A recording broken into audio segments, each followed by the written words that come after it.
اگر آپ اللہ والے بن جائیں تو اللہ پاک اپنے بندوں کا امتحان تو لیتا ہے مگر اس کو کبھی ضائع نہیں ہونے دیتا۔ اس کے لیے کچھ بھی مشکل نہیں ہے، یہ فیصلہ اب آپ پر ہے۔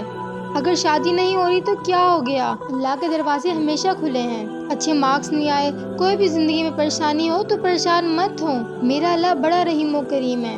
السلام علیکم، امید کرتی ہوں آپ سب ٹھیک ہوں گے۔ ایک اور نیو ولاگ میں آپ کا ویلکم۔ آج ہم بات کریں گے پریشانی کے اوپر۔ کبھی کبھی ہم اتنے پریشان ہو جاتے ہیں، زندگی بالکل رک جاتی ہے، سمجھ نہیں آتا کیا کریں۔ سو ڈونٹ بی سیڈ، یہ آج ہمارا ٹاپک ہے، مطلب پریشان مت ہو۔ آج ہم ایسے 3 پرنسپل، ایسے 3 اللہ کے نام کی بات کریں گے کہ اگر اب اللہ کا بندہ ان کا مطلب سمجھ لے، ان پر عمل کرنا شروع کر دے تو اس کی پریشانیاں نہیں رہتی، اس کو سکون حاصل ہو جاتا ہے۔ وہ 3 نام کیا ہیں اللہ کے؟ قادر، مقدر، قدیر۔ ان تینوں ورڈز کا مطلب تو سملر ہی ہے۔ یہ تینوں لفظ قاف، میم، دال سے ہی بنے ہیں، جس کا مطلب ہے اللہ تعالیٰ ہر چیز پہ قدرت رکھتے ہیں۔ اللہ پاک ہر چیز پہ قادر ہے، جو بے شک ہمارے لیے بظاہر مشکل ہو مگر اللہ پاک کے لیے وہ بہت آسان ہے۔ ہم ان 3 ناموں کو جانیں گے کہ ان کا مطلب کیا ہے اور کیوں یہ اتنے اہم ہیں۔ فرسٹ آف آل، اللہ پاک کسی کا محتاج نہیں ہے۔ اللہ پاک کو کسی شے کی ضرورت نہیں ہے، نہ کسی اسباب کی، نہ کسی ٹائم کی، نہ کسی وجہ کی۔ اگر وہ کوئی چیز چاہتا ہے تو بس کہتا ہے کن، اور وہ ہو جاتی ہے۔ یہ ہر مسلمان کے لیے بہت بڑی خوشخبری ہے کہ کیا ہوا اگر کسی ڈاکٹر نے جواب دے دیا اللہ پاک بڑا قدیر ہے، بہت قادر ہے۔ کیا ہوا پھر اگر کسی رشتہ دار نے چھوڑ دیا، کیا ہوا اگر رشتہ نہیں ہوا، کیا ہوا اگر مارکس اچھے نہیں آ گئے امتحان میں۔ اللہ پاک بڑی حکمت والا ہے، وہ ہر چیز پہ قادر ہے۔ تو پریشان مت ہو، اللہ تعالیٰ ہر چیز پہ قادر ہے، اس کے دروازے ہمیشہ کھلے رہتے ہیں۔ یہ اللہ تعالیٰ وہی اللہ تعالیٰ ہیں جو حضرت ابراہیم علیہ السلام کے دور میں تھے، حضرت یوسف علیہ السلام کے دور میں تھے، حضرت نوح علیہ السلام کے دور میں تھے۔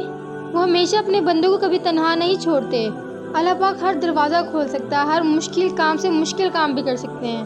اللہ کے نام مقدیر کا مطلب ہی یہی ہے کہ اللہ پاک مکمل طور پر قادر ہے، مطلب قدرت رکھنے سے بھی زیادہ قادر ہے، ہر چیز پہ مکمل طور پر قادر ہے۔ میرے اللہ پاک کے لیے کچھ بھی ناممکن نہیں ہے۔ اگر ہم اس بات کو اگزامپل کے ذریعے سمجھیں تو ہم حضرت یوسف علیہ السلام کی مثال لیتے ہیں کہ کیسے اللہ پاک نے حضرت یوسف علیہ السلام کو کنویں سے نکالا، مصر کے بازاروں میں چھوڑا، اور وہاں پہ جہاں کوئی تنہا، بالکل اکیلا، نہ کوئی ماں، نہ کوئی باپ، نہ کوئی بھائی، نہ کوئی بہن، یہاں تک کہ حضرت یوسف علیہ السلام کو جیل میں بھی ڈال دیا گیا، جہاں تک کہ عورت نے ان پر گناہ کا جھوٹا الزام تک لگایا۔ وہ ہر طرف سے پھنس چکے تھے مگر اللہ پاک ہر چیز پہ قادر ہے۔ انہوں نے حضرت یوسف علیہ السلام کو جیل سے نکالا اور مصر کے تخت پر بٹھا دیا۔ اللہ ہر چیز پہ قادر ہے۔ آپ حضرت ابراہیم علیہ السلام کی مثال لے لیں۔ حضرت ابراہیم علیہ السلام کے والد تک نے ان کو چھوڑ دیا، ان کو آگ میں ڈال دیا گیا، مگر ان کا یقین صرف اور صرف اللہ پاک پہ تھا۔ اللہ پاک نے حضرت ابراہیم علیہ السلام کے لیے آگ کو ٹھنڈا کر دیا۔ اللہ پاک اپنے بندے کو کبھی تنہا نہیں چھوڑتا۔ میرا رب بڑا رحیم ہے، وہ ہر ایک چیز پہ قادر ہے۔ اگر ہم ایک اور مثال کو اپنے سامنے رکھیں کہ اللہ پاک صرف صبر چاہتے ہیں، آپ حضرت ایوب علیہ السلام کو لے لیں کہ حضرت ایوب علیہ السلام اپنے وقت کے امیر ترین شخص رہے ہیں، ان کے پاس کھانا، اولاد، ہر چیز تھی، یہاں تک کہ ان کو کسی چیز کی کمی نہیں، مگر اللہ پاک نے ان کو آزمایا، جہاں تک کہ وہ اتنے غریب ہو گئے، ان کی تمام اولاد مر گئی، ان کے زمین باغات بک گئے، یہاں تک کہ وہ اتنی بیماری میں مبتلا ہو گئے، مگر انہوں نے پھر بھی اللہ کا شکر ادا کیا۔ اور میرے رب کو حضرت ایوب علیہ السلام کا صبر اتنا پسند آیا کہ جو اس کے پاس پہلے تھا نا، اس سے زیادہ عطا کیا۔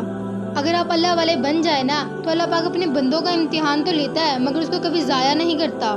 یہ بات آپ لکھ لیں، اپنے ذہن میں بٹھا لیں کہ اللہ پاک اپنے بندوں کو آزماتا تو ہے کہ وہ اچھا ہے برا ہے، مطلب صبر کرے گا کہ نہیں، مگر وہ کبھی اس کو ضائع نہیں کرتا اس کے صبر کو۔ ایک بات کہنا چاہوں گی کہ اللہ پاک کا نام لے کر کبھی کسی کو دھوکہ نہ دو، نہ ہی اللہ پاک کی جھوٹی قسمیں کھاؤ، نہ قرآن پاک کی جھوٹی قسمیں کھاؤ۔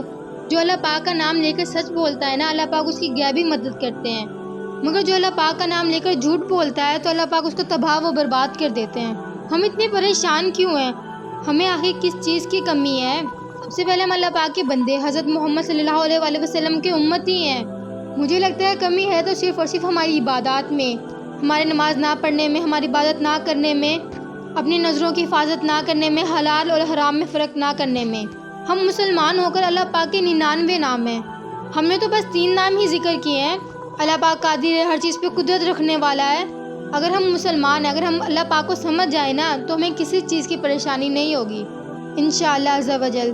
تو پریشان ہونا چھوڑ دیں، اللہ پاک ہر چیز پہ قدرت رکھتے ہیں، وہ ہر چیز کو خیر کے وقت پہ لائیں گے۔ اپنے لیے اللہ تعالیٰ سے ہر وقت بھلائی کی امید رکھیں۔ اگر کوئی بندہ اللہ تعالیٰ سے بہتر مانگتا ہے نا تو اللہ پاک اس کو بہترین عطا کرتے ہیں۔ اللہ پاک اپنے بندے سے 70 ماؤں سے زیادہ پیار کرتے ہیں۔ آپ مسلمان ہیں اور آپ اداس ہیں، یہ کیسے ہو سکتا ہے؟ آپ کا رب تو وہ رب ہے جس کے لیے کچھ بھی ناممکن نہیں ہے۔ وہ ہر چیز پہ قادر ہے، جس کے صرف کن کہنے کی دیر ہے تو سب کچھ ہو جاتا ہے۔ ہمارا رب تو وہ رب ہے جس کے معجزے کافروں نے بھی دیکھے ہیں، مگر وہ اللہ پاک کو مانتے نہیں، وہ الگ بات ہے۔ اس لیے پریشان ہونا چھوڑ دیں۔ جو ہمارے نصیب میں ہے نا وہ خود چل کر آئے گا، اور جو ہمارے نصیب میں نہیں ہے نا تو وہ ہمیں کبھی نہیں مل سکتا، چاہے وہ ہمارے ہاتھوں میں ہی کیوں نہ ہو۔ اپنے لیے اللہ تعالیٰ سے بہترین کی دعا کریں، صبر کریں اور اللہ پر یقین رکھیں۔ انشاءاللہ اللہ پاک ضرور معجزہ کریں گے۔